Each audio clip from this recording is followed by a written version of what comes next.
Welcome to the Pod-Key Summary of Anachronox.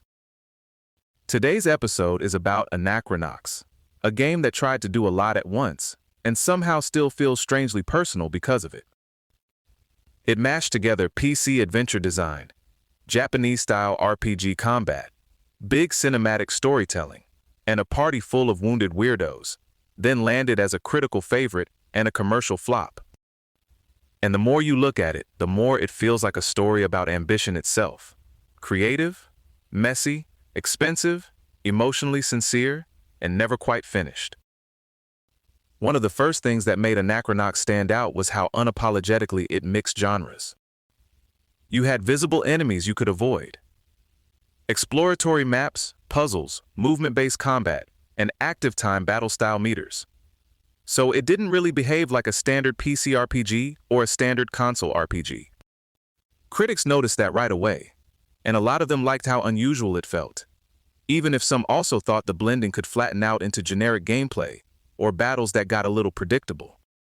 That tension is kind of the whole game in miniature. The ideas are distinctive, but the execution doesn't always hit with the same force. Tom Hall was also clearly irritated by a familiar RPG habit, giving you tiny numerical stat bumps and asking you to pretend that +2 whatever is a meaningful life decision.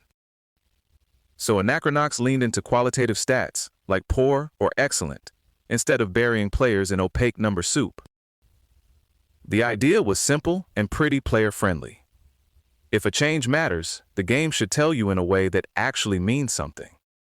That same philosophy showed up in how the game revealed its systems. Hall wanted it to grow as you play.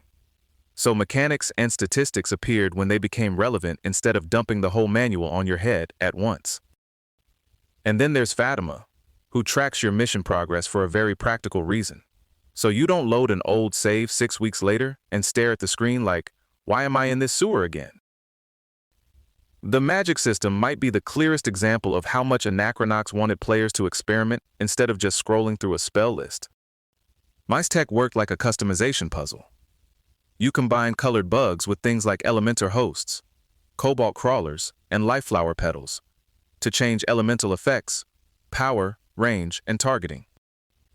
So spellcasting became collectible and modular. It asked you to tinker, not just equip Fire 2 and move on with your day. That's a very specific kind of ambition, and it helps explain why the game still has a cult reputation. Even its systems were trying to have personality. What really gives Anachronox its staying power, though, is that beneath the jokes and the oddball sci-fi, it's deeply interested in damage people carry around.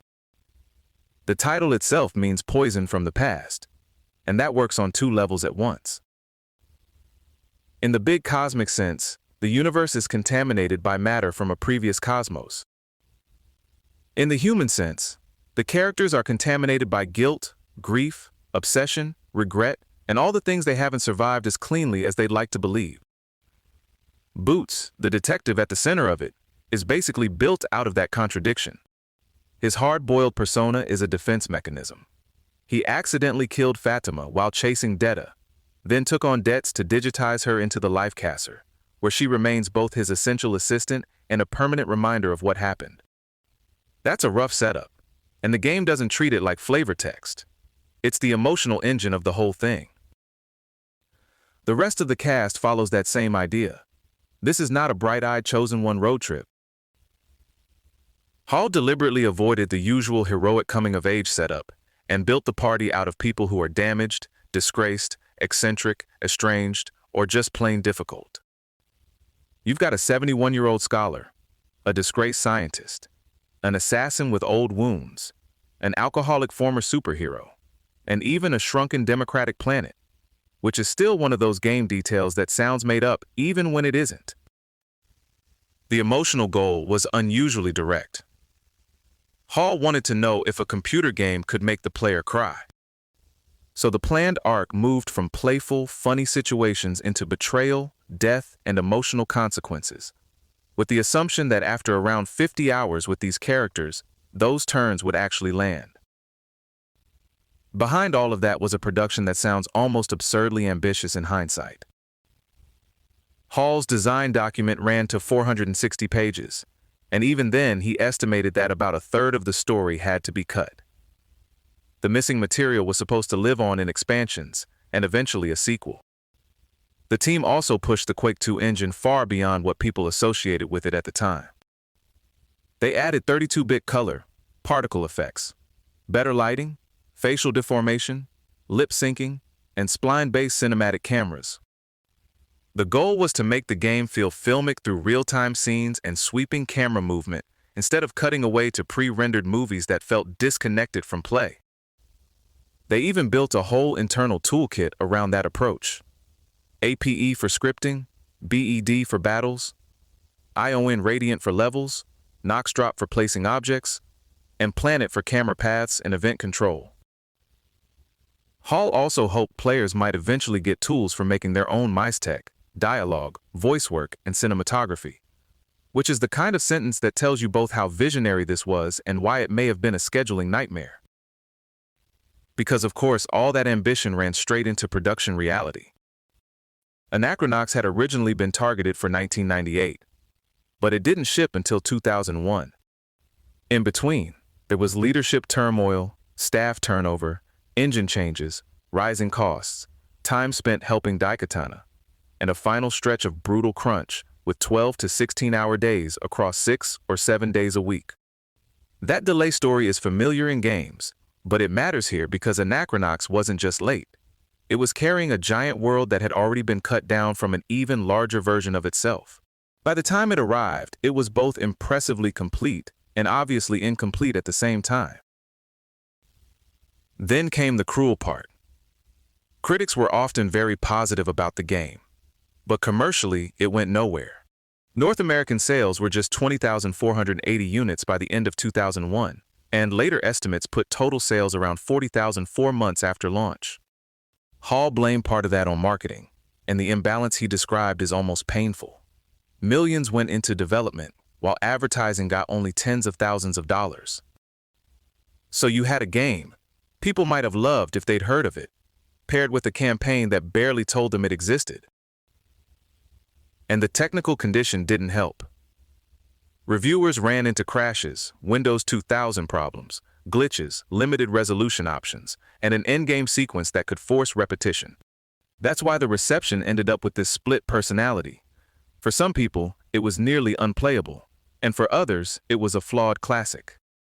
Ion Storm's Dallas office closed just days after release, which effectively killed the planned continuation. Hall later said they were lucky just to get the game out at all. That unfinished feeling is baked right into the ending. The game closes on a major cliffhanger, with Grumpos revealed as a dark servant and escaping through the gate to the previous universe, while Boots and the rest prepare to follow. Hall defended that ending because, from his point of view, most of the characters had resolved their inner conflicts, even if the larger cosmic story was still hanging. You can see the logic there, even if it's also exactly the kind of ending that makes players stare at the credits and immediately want the sequel that never came. And that sequel really never came, despite existing art assets, former team members who said they'd return, and even Square Enix later making the property available through its 2015 collective initiative. What it did get instead was a very unusual second life. Jake Hughes turned the game into Anachronox. The movie? A feature-length machinima built from gameplay footage and cutscenes.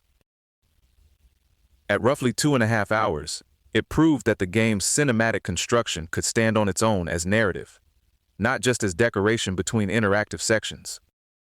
It went on to win Best Picture, Best Writing, and Best Technical Achievement at the 2002 Machinima Film Festival, which is a pretty remarkable afterlife for a game that sold so little and ended with so much unresolved. Anachronox is one of those games that makes the gap between artistic impact and commercial success feel especially sharp. It overreached, it broke in places, it arrived battered, and people are still talking about it because there was something real in the attempt. Sometimes that's the legacy. Not a franchise, not the sequel, just a very specific kind of unfinished brilliance that refuses to disappear. This episode was generated by Podkey. Create your own at podkey.fm. Podkey.